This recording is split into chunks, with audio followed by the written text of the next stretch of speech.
Dan ketika kita punya hati untuk melayani Tuhan, kita akan belajar mengerti kehendaknya.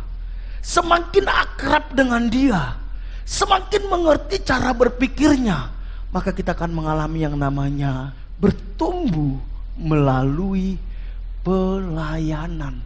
Kenapa banyak orang main musik bertahun-tahun di gereja, aktif di gereja, tapi dia tidak pernah mengalami pertumbuhan rohani? Karena dia hanya melakukan itu, mungkin hanya sekedar isi waktu, atau hanya sekedar hiburan, hanya sekedar salurkan hobi, tapi tidak ada spirit pelayanan di situ. Apa yang membedakan kita melayani atau tidak? Ketika kita sungguh-sungguh melayani, engkau akan bertumbuh di dalam pengenalan yang benar akan Tuhan. Engkau akan bertumbuh di dalam ketaatan kepada Tuhan. Engkau akan bertumbuh di dalam damai sejahtera. Engkau akan bertumbuh di dalam kebenaran. Itu tandanya. Jadi saudara, jangan aneh, jangan kaget kalau kita tiba-tiba mendengar, dia kan aktif di gereja kak, dia kan pelayanan. Kok jatuh dalam dosa itu? Kok kelakuannya seperti itu? Kok sikapnya seperti itu? Karena memang selama ini dia tidak pernah melayani Tuhan. Dia hanya berusaha mengisi waktu kosongnya. Dia hanya sekedar berusaha menyalurkan hobinya. Dia hanya berusaha ingin cari panggung. Atau dia hanya berusaha ingin menyenangkan pendetanya. Ketika Mbak Seva saya minta jadi ketua kesan, langsung dia bilang, kak saya nggak layak melayani. Dia bilang, wah, saya juga bilang, saya juga tidak layak. Tidak ada dari antara kita yang layak melayani Tuhan. Yang membuat kita layak adalah karena ada anugerah Tuhan. Karena itu jangan melayani dengan kekuatanmu sendiri, jangan melayani dengan hikmatmu sendiri. Ciri khas orang yang sudah mulai melayani dengan kekuatannya sendiri, ciri khas orang yang sudah melayani dengan hikmatnya sendiri, dia mulai mengalami yang namanya burnout.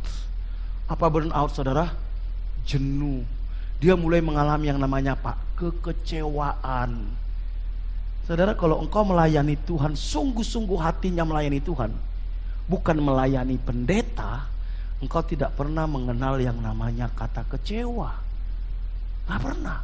Karena yang kita layani raja di atas segala raja, Tuhan di atas segala Tuhan, pribadi yang sungguh-sungguh mengasihi kita, pribadi yang tidak pernah melupakan kita, pribadi yang sudah memberikan nyawanya untuk menebus dosa kita. Jadi kalau saudara lihat ada orang yang kecewa dalam pelayanan, gak usah bingung. Tuhan sedang melatih dia untuk dia betul-betul beralih dari melayani manusia, melayani pendeta, kepada melayani Tuhan. Tinggal dia mau setel hatinya enggak. Kalau dia enggak setel hatinya, selamanya dia tidak akan pernah melayani Tuhan. Enggak pernah. Makanya dia enggak pernah bertumbuh. Makanya bertahun-tahun hidupnya muter-muter saudara. Makanya dikatakan tadi, jika ada orang yang melayani, baiklah ia melakukan dengan kekuatan yang dianugerahkan Allah. Dan ciri khas orang yang melayani Tuhan, Tuhan dipermuliakan. Dia tidak pernah mencari kemuliaan bagi dirinya sendiri. Walaupun dia direndahkan, gak apa-apa.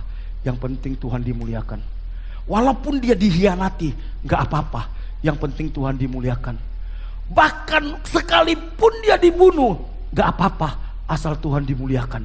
Bukankah itu yang dialami oleh rasul-rasul?